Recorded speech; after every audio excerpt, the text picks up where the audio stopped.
هفتم امام هفتم امام اول امام اول خمینی، امام اول چهارم خامنه ای، امام پنجم امام پنجم کیه؟ اول خامنه ای، خب اول حضرت موسی، امام علی. امام علی، خب حضرت کبرا، حضرت کبرا.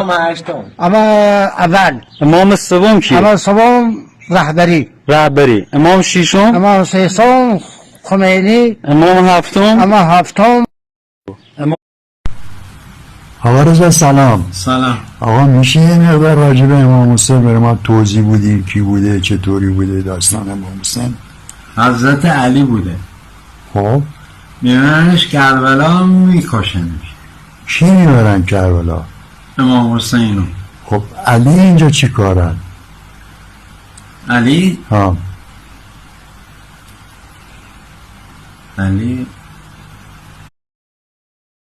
اونم آخون بوده دیگه. خب آخون بوده. امام حسین کی میکشه، چطوری میکشن؟ میبرنش کربلا. کی میبرش؟ اون کسی که همراهش بوده کی بوده همراهش؟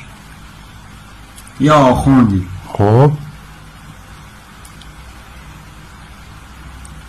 بس سلام. همین.